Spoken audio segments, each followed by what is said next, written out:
Hello, everyone, and welcome to Primrose Light. You're here with me, Roshni, and today I am absolutely delighted to be joined by Sarah Boutros.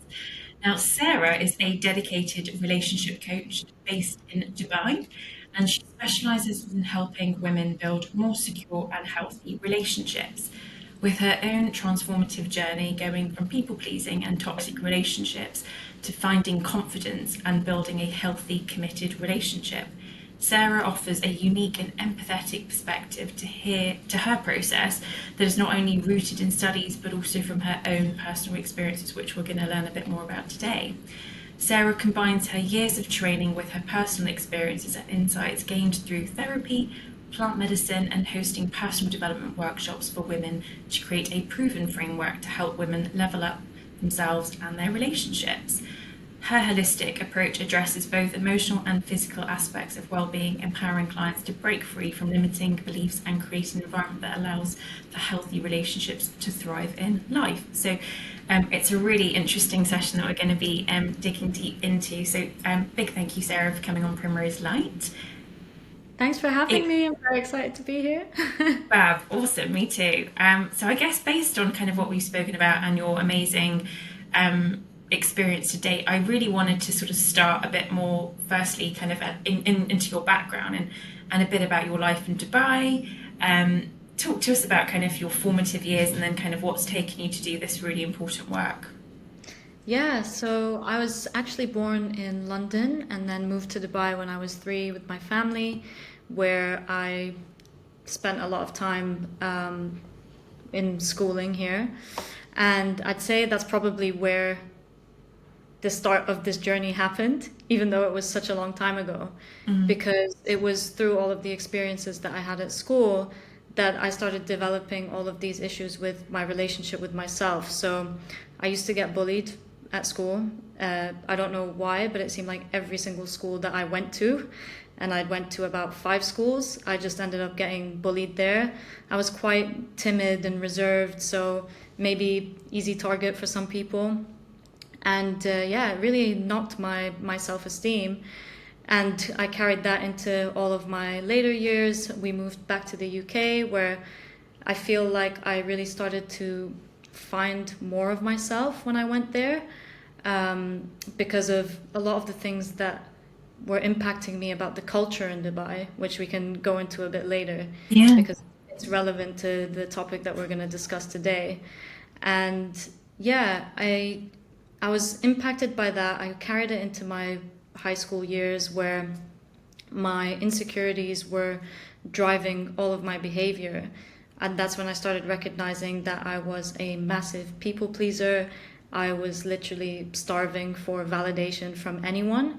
And I just ended up being friends with anyone who would choose to be friends with me. Any man that would give me a compliment would have me immediately. And so I was just trying to fill this wound in myself with some love from anywhere that I could find it.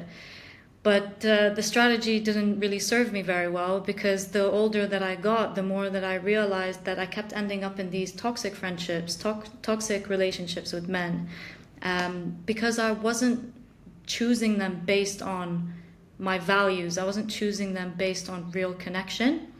And also because I had a complete lack of boundaries. It was like, I will do anything to keep you in my life. And so there was a lot of self sacrificing from my side as well. And it got pretty bad to the point where I ended up developing a binge eating disorder in about when I was 17.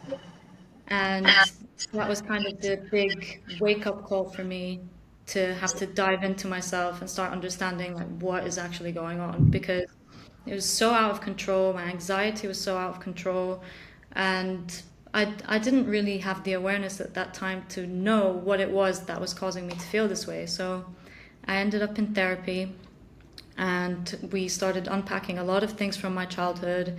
There was bullying, there was stuff growing up at home that were all contributing to this feeling of not being good enough. And what we discovered was that I was trying to fill this emptiness inside myself. And I thought that the emptiness was for love from other people, and to a degree it was. But it ended up being that the love that I needed the most was the love from myself. Yeah. And it was that love for myself that was missing, that was impacting the way that I was showing up in love with anyone in my life. So that's where the work began. I started working on loving myself, healing my eating disorder, and I started experiencing a very um, change, transformative change in Yeah. myself. So the more that I started growing and understanding how powerful it is to do this work, the more that I threw myself into studying. So I studied on how to become a body image coach, I studied on how to become a self love coach, and my journey's just kind of been snowballing from there. The more that I evolve, the more that my business evolves, my studying evolves, and I ended up moving back to Dubai in 2000 2017, I think it was. Mhm. And then after 4 years of being here, I decided to launch a community for women to help them have a safe space to heal, to create more meaningful relationships, and to just kind of work on loving themselves.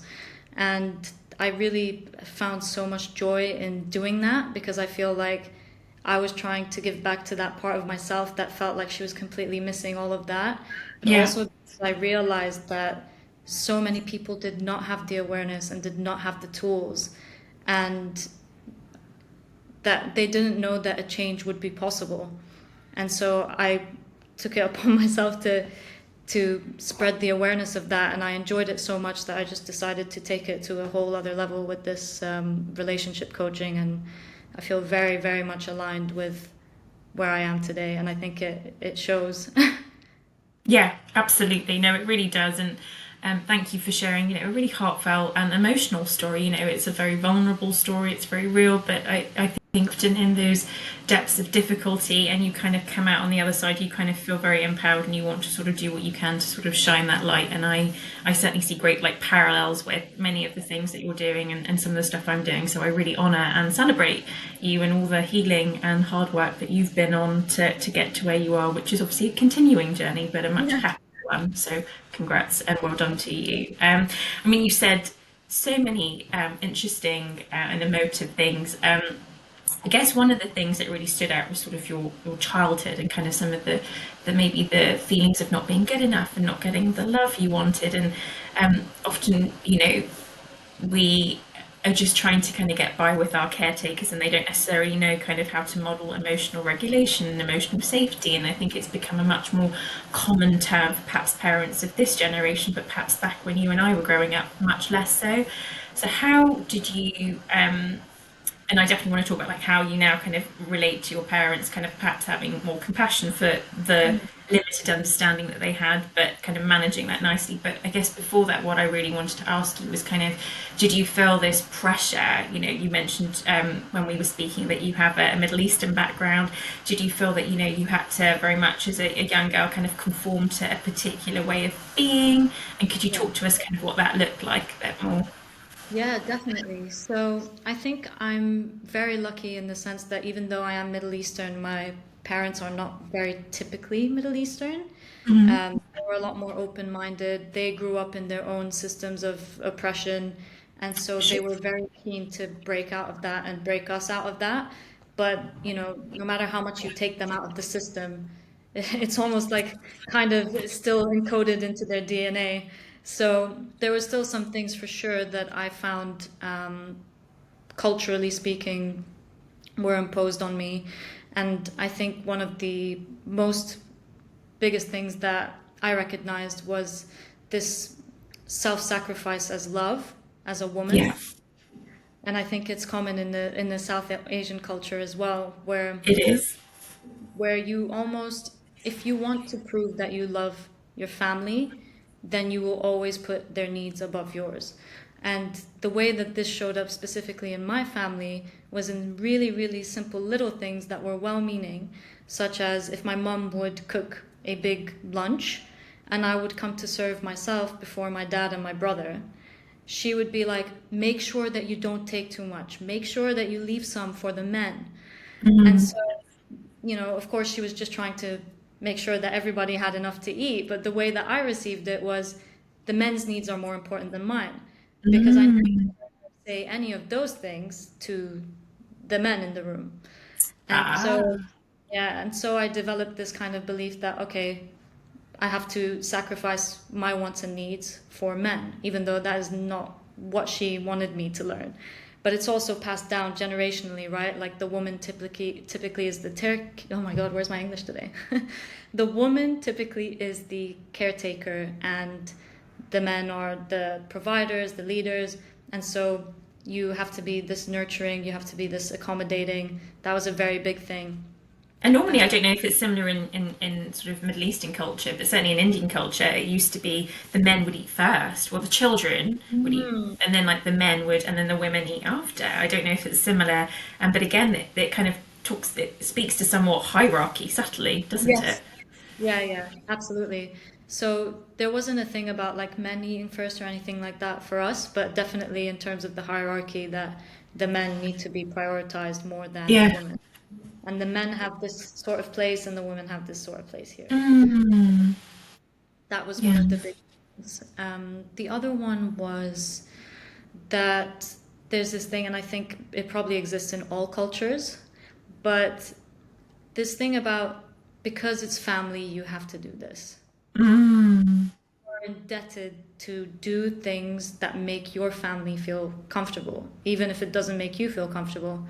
For example, if they were going to go meet the auntie for lunch, and they'll be like, you have to come meet auntie for lunch. She's your auntie.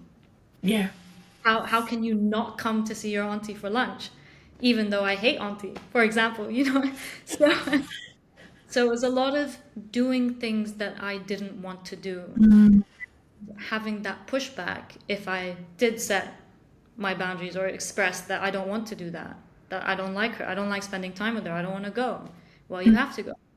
And And so, what age was this? Because, you know, I guess from maybe childhood you have maybe a little bit less autonomy, but you kind of hope, and I use the word hope very deliberately, that that would get better as you know, ease into your adult life. yeah, well, it didn't, to be honest. I think Mm. it's only really until I hit my 20s where I just straight up refused.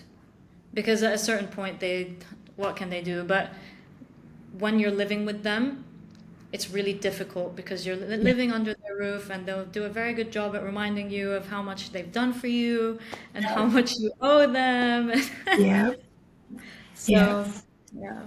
Well, I want to talk about that because you know you've said something very important again, and I'm learning from you about sort of Middle Eastern culture, but certainly in Asian culture, Muslim culture, Jewish culture, many cultures that I'm familiar with. You know, there's a lot of intergenerational living, and obviously the cost of living is really high, and so often people. Much later into their adult life are living with their families, extended families for longer periods of time. So, how do you deal with the guilt of letting others down versus your own guilt, which you sort of alluded to, and honouring your boundaries, and kind of in a nice, if it's possible to do it in a nice way, start to push, you know, I'm not going to go visit auntie, I don't actually like auntie, you can go.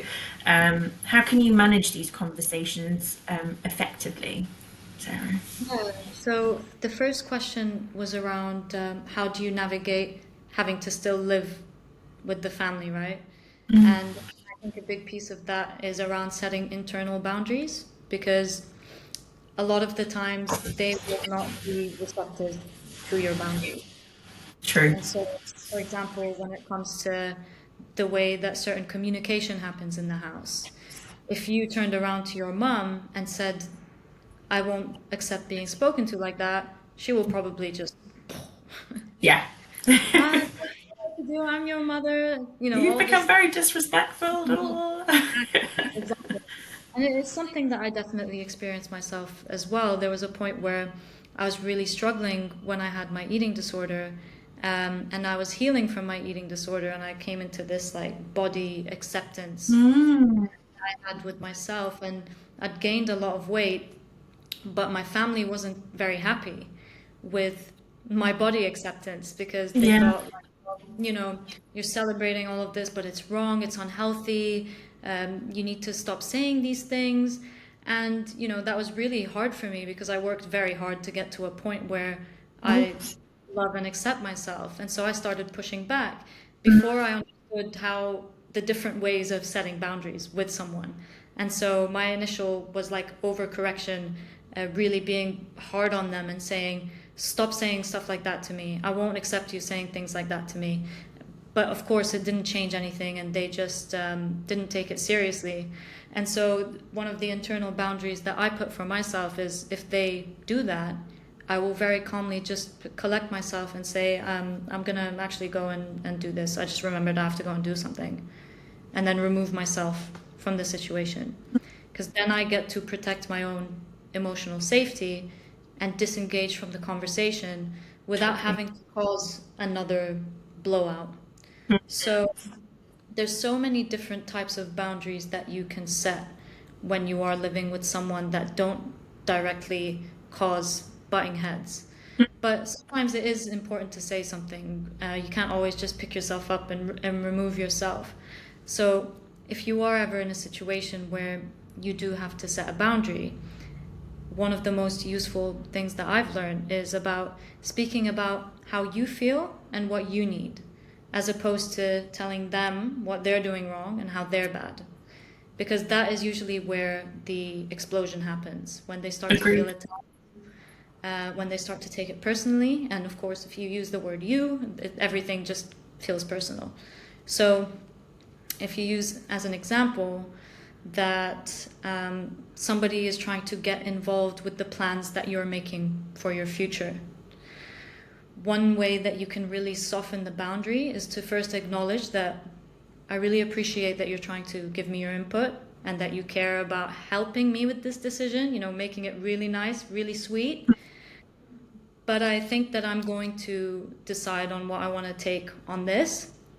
But I'll be sure to message you, I'll be sure to call you and let you know when I need your help with something.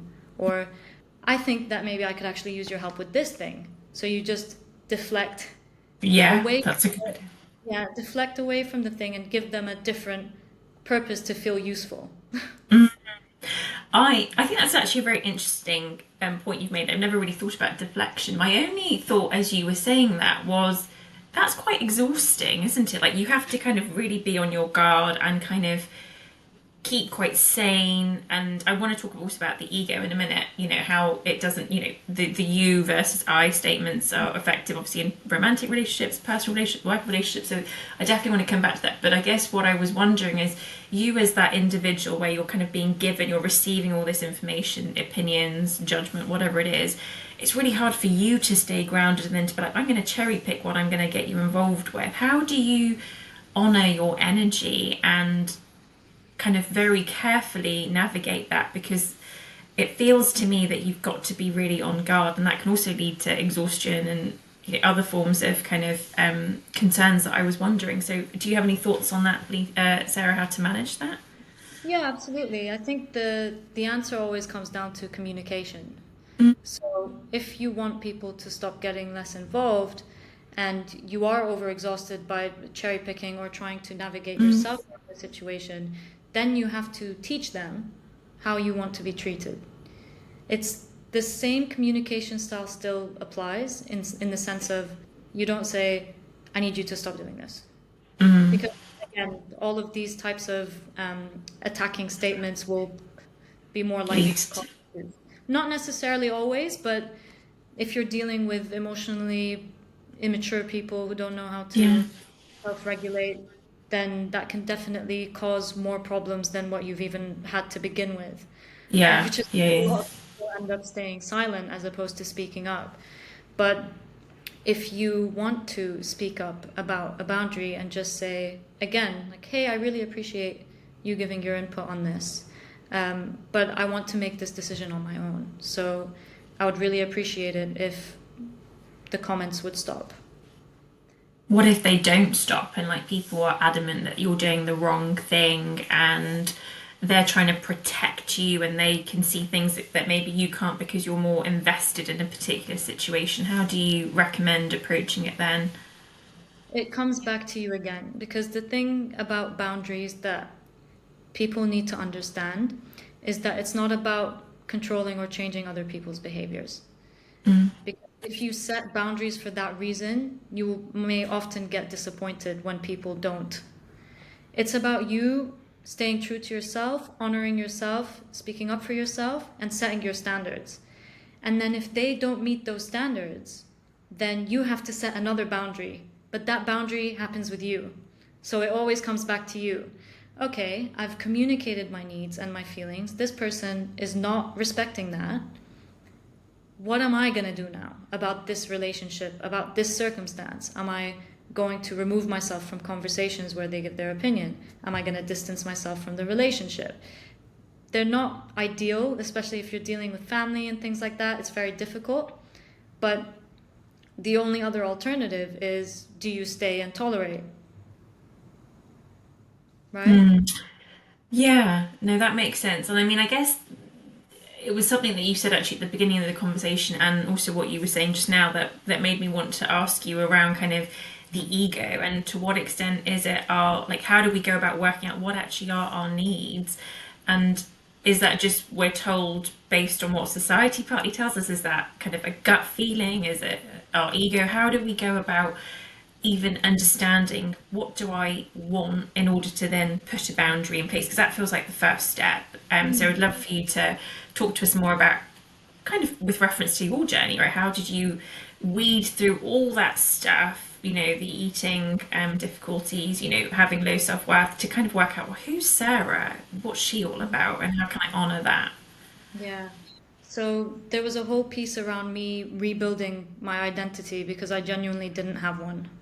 And so basically had to date myself. I tried Mm. a lot of new things. So I've started to understand what I like, what I don't like. I started paying attention to how I feel. And I think this one is the most important one. Your Mm. feelings hold a lot of information. So if you notice yourself getting resentful with someone, if you notice yourself getting frustrated with someone, these are all symptoms of an underlying need that is not being honored. And so, if you ask yourself the simple question of what is this feeling trying to tell me? Why am I frustrated? You might say, oh, because he didn't text me back. I'm frustrated that he didn't text me back. What does that behavior signal to you about what you need? What does Mm. texting give you? Oh, texting gives me a sense of love. It gives me a sense of connection to this person. It gives me a sense that they care about me. And so from that, you get to identify, okay, so what I need is connection. No, that makes sense. That makes sense. I guess so you were saying about kind of dating yourself, and I think that's a really good point. What I was thinking is, as women, I think we're naturally more intuitive. It's a bit of a generalization, but I think it's fair to say that we've got a better ability to tap to the divine, and kind of connect with our emotions. It's just often we don't, for reasons of the way we were raised, or societally, we've got to show a particular way. How would you recommend that we go on that journey to date ourselves and to honor what we like, and to be quite unapologetic about it? Because I think that can be quite hard for people very practically. Yeah, absolutely. I think when it comes to how do you unapologetically show up and speak your truth and be yourself, it all comes down to the way that you validate yourself. Mm. So if you think about a relationship, and for those who enter a relationship with someone who's very healthy and someone who's very quite right for them, they will start to notice that they become a better version of themselves in that relationship. Because the things that you get from a healthy relationship is love, connection, validation, and those are often things that we don't think to give to ourselves, but would have equally more of an impact if we did turn towards ourselves with that. So, a big thing about women not being connected to their feelings is that they may believe that their feelings are wrong. Because if you've been dismissed, and this was definitely a case for me, if you're dismissed so many times in your childhood about your own needs, about your boundaries, where you start to feel like what you're saying is wrong, and any disagreement that you have towards someone else is wrong, you start to just develop this belief that I can't trust my feelings because every time Mm. I bring up my feelings, I get shut down. So you have to start giving yourself the validation of your emotions that you didn't receive in those moments where you were dismissed. So if you feel like I'm too scared to bring this up because I don't know if I should, I don't know if I'm going to hurt the other person, I don't know if I'm going to do this. And if you imagine that it was a scared little girl who was saying those things to you, what would you turn towards her and say? You probably wouldn't say, no, don't say anything, that won't serve you. Mm. You would probably say, no, you deserve to be heard. It's okay to be wrong. You need to honor your feelings and you need to speak up for yourself. You deserve it. And so it's starting to develop that sort of relationship with yourself. But also, aside from the heavy things, I think it's important to fill up your cup and do joyful things, which was a big piece of my healing as well. There's a piece around like reconnecting with my inner child and doing like really silly, fun things just to try and reignite that connection again with myself and my feelings and just curiosity in general. And then there were things like getting comfortable with my own company, having solo time, doing things that I love to do that just filled me up for me and not for anyone else. And that Mm. really gives you a lot of empowerment to show up for yourself in other areas as well. For sure.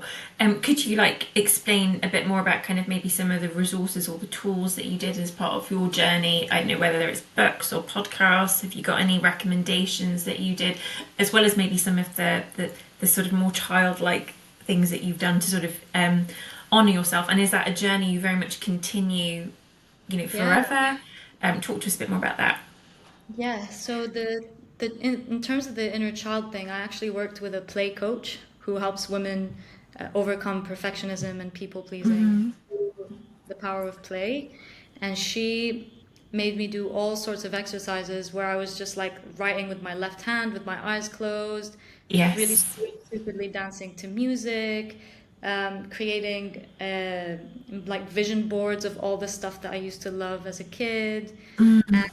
Um, when I finished that, I continued my playfulness, but I did it more through like unobstructed creativity, like just making art for no other reason other than just for the joy of it, not to be Joy. good, not to try and make it perfect or anything like that. I learned how to play the ukulele, and played all my favorite songs. Again, not trying to be good, just having fun with it. And yes, it is a continuous journey, and it's one that I have to always keep coming back to because the more responsibilities that you get in your life, the further away you get from your sense of play, and life starts to feel very serious, very heavy. You have to focus on work, you have to do all this stuff. You've got So podcasts to record. It's all very serious. it's all very serious, yeah. So it's really good to be intentional about the way that you do it and treat it like a doctor's appointment because it genuinely is medicine. Mm. Not enough people take seriously. And if you had a tough childhood like I did, and I'm not sure maybe that you did as well, Mm. you need to give yourself the opportunity to have those things that you didn't have before. I'd say if Mm. I had to put healing in a nutshell, that would literally be the one sentence. Give yourself the things that you never had before, Mm. the things that you That's, needed. Yeah. I I agree. And in terms of resources and books or Yeah. podcasts, do you have any things that you could suggest for people that might be really interested? Yeah. So I started my journey with Louise Hay. Hmm. You Can Heal Your Life. I Yeah. used to have her audiobook on repeat, and I just loved it. It was very empowering in terms of like working on your relationship with yourself. Yes. But I would say the most impactful one that I have read is the Self Compassion by Dr. Kristen Neff. Hmm. It's all about how you can start relating to yourself like you would relate to a friend, and how you can start empowering yourself to change and do the things that you want to do in life. So that was the really, really eye-opening one. And I ended up actually studying with her team to learn how to teach and how to practice self-compassion on a very practical level. And then There's quite good book about setting boundaries by what's her name? Haley Page May. It's called Stop People Pleasing and Find Your Power. It's probably the best book that I've ever read about boundary setting because she goes into every kind of scenario and every kind of boundary that you could possibly tap into. So it's really, really powerful. I'd highly recommend it for anyone who's struggling with that. Oh, brilliant. That's really, really useful. And yeah, Louise Hay is very well known in the space. And I guess one of the things I was wondering is kind of all the work you would have done, which, is a lot of work, and then kind of how that shows up in your romantic relationships. Because I guess one of the things that we all know very well is our partners are mirrors to what we maybe were triggered by from childhood and these unresolved wounds.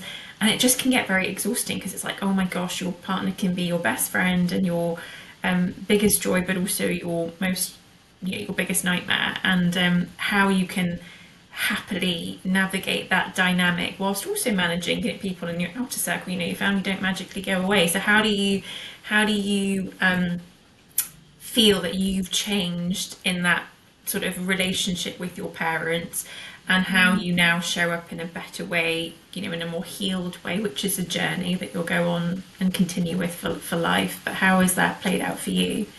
Yeah, I the term healed for me doesn't 100% sit with me because as you said, it's a continuous journey, so there's no place that you get to. I think you have the same wounds, but you understand them better. You are able to respond instead of react to them, and you're able to show up differently in the way that you manage those specific triggers. But as a result of doing the work, you tend to leave situations that trigger those wounds consistently, right?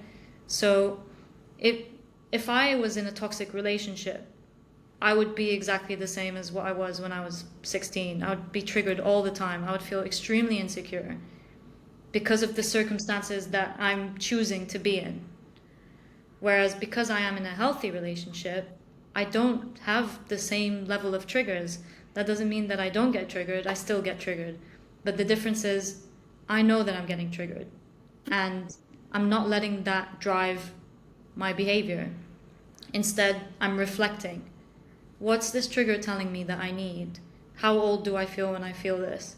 What is it that I need to communicate to my partner? Because relationships are also about co-regulating. Like healthy relationships are about co-regulating. And I don't believe that communicating your triggers is a bad thing because when you're in a relationship with someone who loves you and wants to understand you, these relationships help you to develop a deeper connection through your vulnerability. But again, it comes back to the way that you communicate things. When you take responsibility for what you're feeling, when you bring it up in a way just to say, hey, like this is my feeling that I'm showing you, and it's not your fault, and I'm not expecting you to fix it, but I just want you to know that this is coming up for me, and I'm feeling stressed. And then, of course, they'll turn around and be like, I'm so sorry, reassurance, validation, all of the stuff that you didn't get, and then that just becomes a continuous process of healing over and over and over again in your relationship as a result of knowing how to navigate that trigger. Absolutely. And then something I was reading the other day, and I think that was really powerful, is like so many people can have really superficial relationships in this sort of world we live in. But the way to get beyond that is to say, when you're expressing your emotion or your feeling, and if your partner says to you, well, do you remember a time in your childhood when you experienced something like that or that feeling? And what that does is that kind of helps, resolve or kind of bring to the surface maybe where those sort of stuck emotions were, and it creates a much more richer and more dynamic relationship for you to kind of increase your vulnerability, assuming obviously they never use that again against you in any conflict or whatever, but they are, like you're saying, hearing you, empathizing, validating, and so I was thinking about the depth of the quality of relationships that you can have with your significant other, whatever your background, because everyone has trauma to different forms and degrees. It's just whether or not they choose to tap into that and do the work for a more conscious relationship. Absolutely. Absolutely agree. And that's why it's so important about the partner that you choose as well. And I know in terms of family, that's a different subject because you don't choose your family. Mm, Sometimes, unfortunately, you don't choose your family.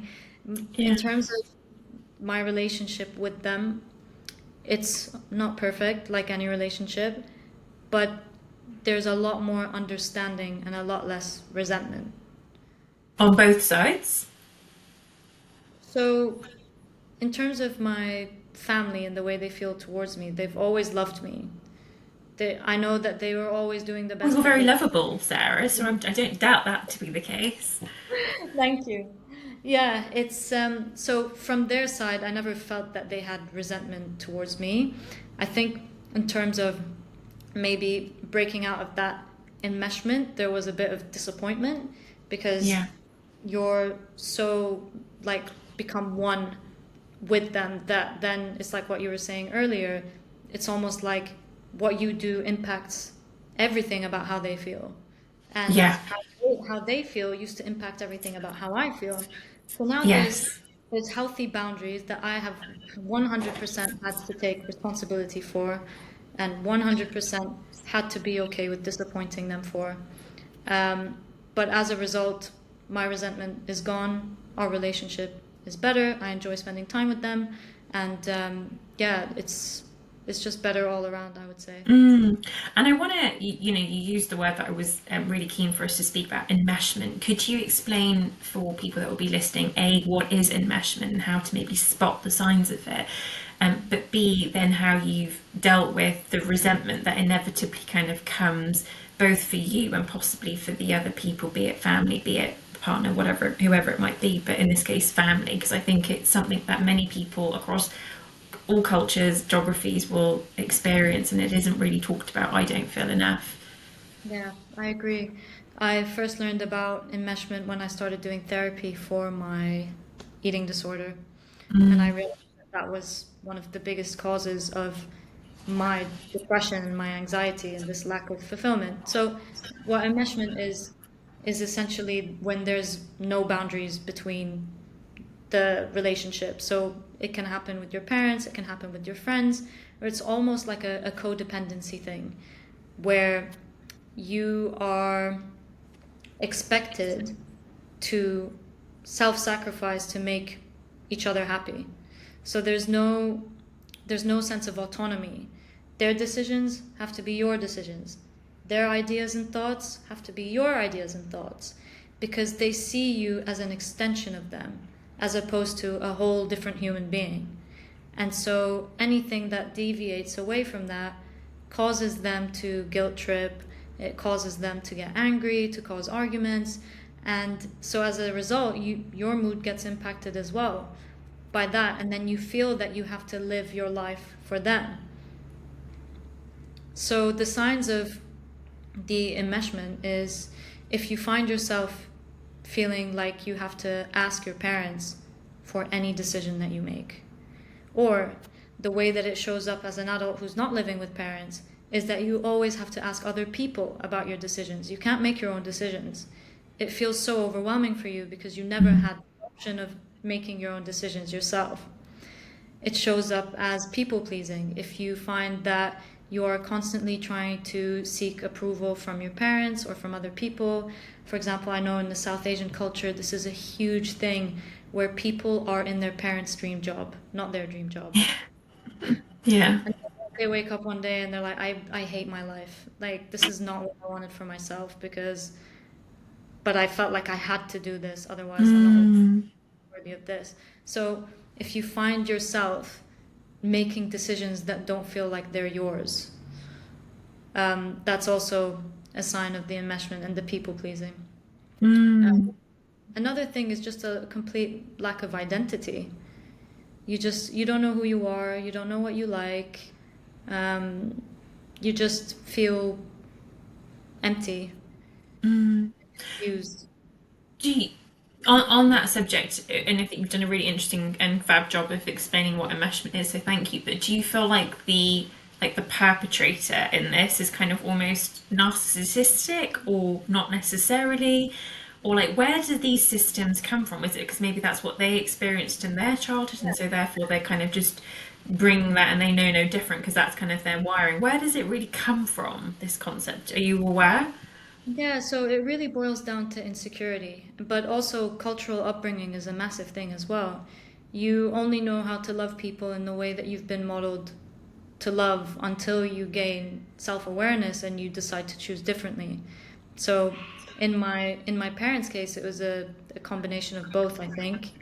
It was them always feeling that they had to be responsible for their family and having that enmeshment that sort of carried on into our family, but also a lack of fulfillment in their own life, so much so that they had to then attach themselves to you and gain their self sense of purpose, sense of Mm, worth, sense of meaning through you. And the only way that they could do that is by making you into something that they would feel proud of, as opposed to seeing you for who you actually are and allowing you to discover for yourself. yeah, and I sort of said to you, well, we'll come back to sort of compassion and how you can approach that towards, your parents because they also, I guess, were victims of what they would have experienced, and so they have that same blueprint that they're kind of adopting to you. And Mhm. some of them might not even be aware. Well, actually, I need to be more conscious. I need to read a Gabor Mate, or I need to read a, I love Louise Hay to get better, right? Or I think it takes a very special individual to even recognize that there's a problem when that's been your narrative. How can you, as that individual that maybe has understood there's a problem, I need to fix it, then break free from that generational trauma, which is essentially what you're driving at? Yeah. So there's a lot of things that you can do. One thing that I wanted to talk about was an experience that I had in my plant medicine journey, which is Yes. which is something that I don't see a lot of therapists or coaches speaking about. And on my plant medicine journey, there was a time within that journey where I actually became my mom. And when I was my mom, I was feeling all of her feelings. I had all of her thoughts. It was like I was literally inside her head. And what kind of progressed from that journey was that I had all this resentment towards her because of she wasn't giving me A, B, C, D, E, F, G. And because of that, I did not want to connect with her. I just wanted to push her as far away as possible. But she can't give me something that she never had. And so I'm angry at her because technically I'm angry at her because she didn't receive the same thing that I didn't receive. Not a lot of people would give this advice, but if you gave your parents the thing that you didn't receive, then what would happen is that there would be this energy exchange of both of you pouring into each other. That makes So sense. Yeah. that's the kind of message that I got from my thing, because there's a lot of things around, oh, you need to set boundaries, you need to heal yourself, you need to give yourself all of those things. And that is so true, you do. There's a lot of healing that can happen with your relationship with your parents specifically, because give yourself the things you never had is your relationship with you, and it does impact the relationship that you have with others. But give your parents the thing that they didn't receive is very directly related to your relationship with your parents. And I think Yeah. that this obviously depends on the level of what actually happened in those circumstances. Some things you may find just completely unforgivable and you don't want to give them the things.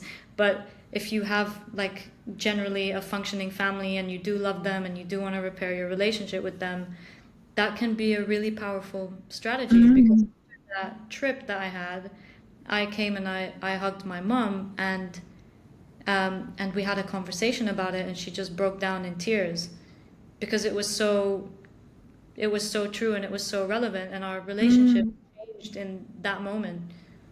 Amazing. And I think you've touched on something actually very profound. I've never heard that before. So Sarah, thank you for sharing that. I think we also think like we label our parents the parents. They've got to know better. And I think the older you get, you realise, well, they're also just human. They're trying to work it out. They've never been a human before. They are on this new journey. They're just muddling through with their, you know, particular sort of challenges and difficulties. We all experience different, different things, but we all ultimately have the same emotional kind of profile and we've got to be kind and compassionate. And I can imagine that would have been very transformative for then you honouring them and then them, being able to hopefully fill your bucket. And like you say, it's a beautiful exchange rather than an extractionist sort of mindset of you need to just give, give, give because I'm the child I need to take. So I love that, and I think that shows great maturity. Um, I'm sort of conscious that I sort of asked you a bit about relationships, and I wanted to ask you a bit more about kind of um, you've been very generous with sort of sharing some of your childhood struggles, and I guess one of the things that comes up for people is their attachment styles. So, from what you were describing, that sounded really, really difficult. That you would have been very anxious, Yes. and then the kind of flip of that is you might find someone who is more avoidant. How do you go about managing those different attachment styles, and how do you both heal then in the relationship to better more secure territory? Yeah, so if you're an anxious person and you're trying to navigate a relationship with an avoidant, the first thing that you have to recognize is each other's triggers. And the best amount of healing that will happen in a relationship like this is when both parties are active participants in doing the work. And it's not just Absolutely. one person who's trying to change everything. So if you're with someone who's willing to do the work with you, the first thing that you need to do is sit down and understand each other's triggers. The most common pattern that you'll find is that avoidants get terrified of closeness, and anxious get terrified of distance. So you have to change your relationship to closeness and distance in order to come closer together in a safe way. The way that the anxious person does this is they need to develop a sense of independence in themselves. They need to go and do their own thing, hang out with friends, have hobbies, have a career that they're really invested in, and be comfortable with spending enough time away from the avoidant person. Because when the avoidant person sees that this person is comfortable with distance, they will feel safe to come closer to them, because they won't feel like this anxious person is just trying to pull all of their energy and pull all of their independence away from them, right? They'll say, this is a capable human being who I can share my life with. I don't have to be responsible for them. So that's the first thing. The avoidant person needs to become more comfortable with closeness. Yeah. This is a pretty tricky one, and they need to get more comfortable with vulnerability. And one of the ways that they can do that is to start connecting with their own internal world and understanding their emotional language, journaling, talking in therapy, just starting somewhere to give their feelings meaning and to get comfortable with feeling those feelings. Because one of the avoidance biggest problems is that their emotional capacity is so low that if an anxious person brings their feelings, it is so overwhelming for them that they have to detach. It feels very scary and dangerous. The only way that they can build their tolerance to that is to get comfortable with themselves first and really practice even very basic emotional communication. Like today, I felt sad.